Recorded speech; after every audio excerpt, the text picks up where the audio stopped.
La pharmacie centrale de Guinée a été créée par décret le 17 décembre 1992. Elle a pour mission d'assurer l'approvisionnement en produits de santé, de qualité des structures sanitaires et de toutes les autres institutions évoluant dans le domaine de la santé d'une part, l'amélioration de l'accessibilité tant financière que géographique de ces produits aux populations d'autre part. Du haut de ses 19 années d'existence, la pharmacie centrale de Guinée traînait avec elle de nombreuses difficultés. En 2011, l'entreprise était presque à l'agonie, avec un personnel vieillissant, un parc automobile presque inexistant et un niveau d'endettement élevé de la PCG vis-à-vis des fournisseurs, près de 20 milliards de francs guinéens. L'entreprise était menacée de liquidation. Malgré ces nombreuses difficultés, le directeur général de la pharmacie centrale de Guinée et son équipe n'ont pas signé l'armistice. Sous le leadership du Dr Moussa Konaté, la pharmacie centrale de Guinée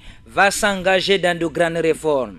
Et l'une des toutes premières actions engagées aura été l'amélioration de la gouvernance à travers l'installation d'un conseil d'administration ou encore le choix d'un commissaire aux comptes indépendant. Consciente qu'aucune réforme ne pourrait se matérialiser sans un personnel de qualité, Dr Moussa Konaté fera de la formation des travailleurs de la PCG son cheval de bataille. Grâce à l'appui des différents partenaires, notamment le projet SIAPS financé par l'USAID, le personnel de la pharmacie centrale bénéficiera d'un éventail de connaissances aussi bien en Guinée qu'à l'étranger. Une réforme qui a par ailleurs permis aux dirigeants de la centrale d'achat guinéenne de rencontrer des entrepreneurs du monde entier, toujours dans le but d'améliorer ses services. De 2011 à 2015, la disponibilité des médicaments est passée de 15 à 40%. Une prouesse de Dr Moussa Konaté et son équipe rendue possible grâce à l'amélioration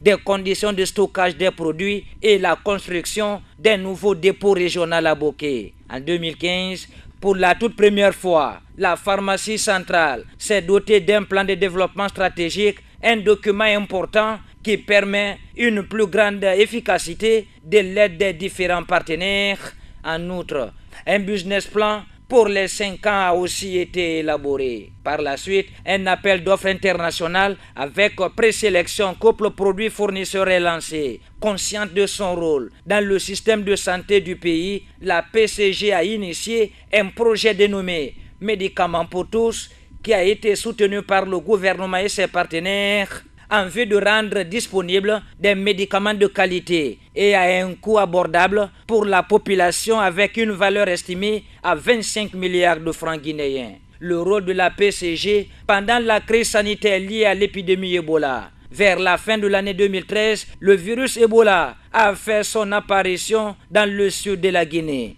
Cette épidémie, qui a fait plus de 2500 morts, a mis à rude épreuve le système sanitaire du pays.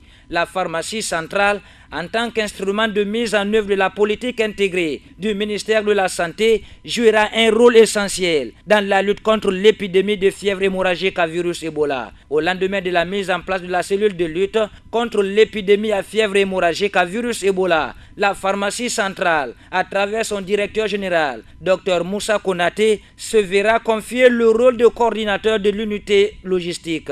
Elle sera par ailleurs chargée de réceptionner tous les dons en nature faits à la Guinée de la part des différents partenaires. Les nombreuses missions effectuées par le directeur général de la PCG à l'étranger ont permis à l'entreprise de reprendre la place qui était la sienne. La pharmacie centrale de Guinée reprend sa place dans plusieurs organisations internationales. C'est d'ailleurs avec beaucoup de fierté que Dr Moussa Konaté prendra la tête de l'association des centrales d'achat de médicaments essentiels en mars 2017, en marge de la 19e session de l'organisation. Le passage de Dr Konaté marquera encore les esprits au sein de l'association. Aujourd'hui, la centrale d'achat guinéenne est tournée vers les nouveaux défis. Il s'agit notamment de l'amélioration de ses capacités de stockage à travers la construction de son nouveau siège à Manéa, ainsi que l'accroissement de la disponibilité des médicaments pour les rendre davantage accessibles à un coût abordable.